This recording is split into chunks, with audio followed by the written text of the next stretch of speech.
मुख्यमंत्री देवेंद्र फडणवीस ने आदि कार्यक्रमों, आदि कर्मयोगी अभियान एवं यवतमाल जिले के विविध विकास कार्यों का लोकार्पण और विविध योजनाओं के लाभ विवरण समारोह में सीएम की प्रमुख उपस्थिति रही।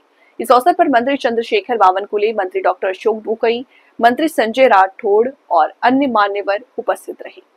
माझ्या सर्व माता भगिनी आणि बंधूंनो, खरं म्हणजे काल आणि आज सकाळी देखील प्रचंड पाऊस होता आणि हा कार्यक्रम कसा होईल अशा प्रकारची शंका देखील निर्माण झाली होती।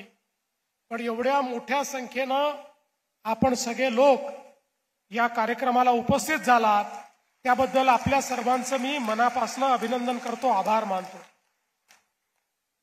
पहिल्यांदा तर बळीराजाने पाऊस मागितला आणि निसर्गाने यावेळी खूप मोठी कृपा केली। पण ही कृपा करताना यवतमाळ जिल्ह्यातल्या काही भागांवर जरा वरुण राजाची कृपा जास्त झाली आणि त्यामुळे काही भागामध्ये मोठ्या प्रमाणात पूर आला आणि आमच्या शेतकऱ्यांचं शेतीचं नुकसान देखील झालं। मी आज या निमित्ताने यवतमाळ जिल्ह्यातल्या सगळ्या शेतकऱ्यांना आश्वस्त करतो, ज्यांचं नुकसान झालंय त्या प्रत्येक शेतकऱ्याला राज्य सरकार पूर्ण मदत करेल। आणि घरांचं नुकसान झालंय त्यालाही आम्ही मदत करू, शेतीचं नुकसान झालंय त्यालाही मदत करू, जनावरांचं नुकसान काही ठिकाणी झालंय त्यालाही सगळी मदत करू।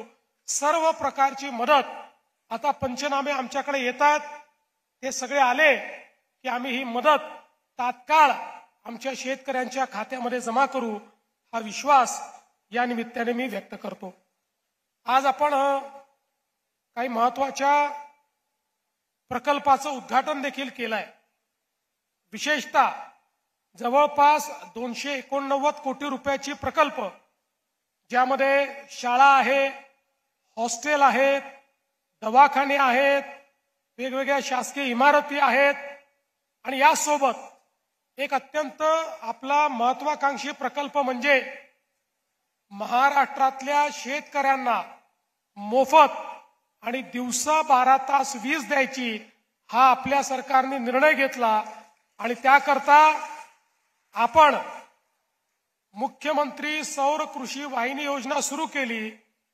यवतमाळ जिल्ह्याने 35 मेगावॅटचे प्रोजेक्ट हे पूर्ण केले आहेत। 14,000 शेतकऱ्यांना आता दिवसा 12 तास वीज मिळणार आहे। पण डिसेंबर 2026 पर्यंत यवतमाळ जिल्ह्यातल्या 100% शेतकऱ्यांना दिवसा 12 तास मोफत वीज ही देण्याचा निर्णय आपल्या सरकारने घेतलाय आणि त्या दृष्टीने आपलं काम चाललंय। आज खरं म्हणजे काही नाविन्यपूर्ण उपक्रमांची देखील सुरुवात आपण केली आणि विशेषतः आपल्या सरकारने निर्णय केला, अनुकंपा तत्वावर 15 वर्षापासून अनेक लोकांची नियुक्ती अडली आहे, अशा सगळ्या लोकांना नियुक्ती देण्याचा आपण निर्णय केला। आज काही लोकांना प्रातिनिधिक स्वरूपात आपण दिली आहे आणि जवळपास 15,000 लोकांना 30 तारखेला माननीय प्रधानमंत्र्यांच्या हस्ते हे नियुक्तीपत्र आपण देणार आहोत। अनुकंपा तत्वावर एकही अर्ज शिल्लक राहणार नाही, अशा प्रकारची व्यवस्था आज आपण या ठिकाणी केली आहे। मला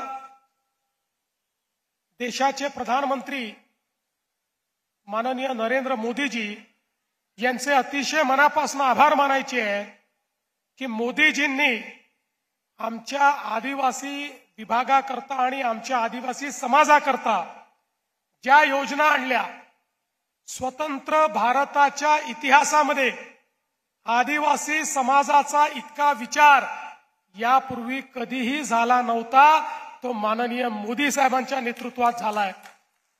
आज पीएम जनमन सारखी योजना असेल, धरती आबा सारखी योजना असेल, आदि कर्मयोगी सारखी योजना असेल, या योजनांच्या माध्यमातून आदिवासी समाजाकरता 1,00,000 कोटी रुपये हे माननीय मोदीजींनी या ठिकाणी दिलेले आहेत। आणि या माध्यमातून आदिवासी समाजाला घरे, सर्व प्रकार, सर्व गावांपाड्यांपर्यंत रस्ते, नळाने पाणी पुरवठा, प्रत्येक घराला वीज, वैद्यकीय सेवेसाठी मोबाईल युनिट, अंगणवाडी केंद्र, वसतिगृह, मोबाईल नेटवर्क आणि सर्वांना रोजगार अशा प्रकारचे वेगवेगळे कामं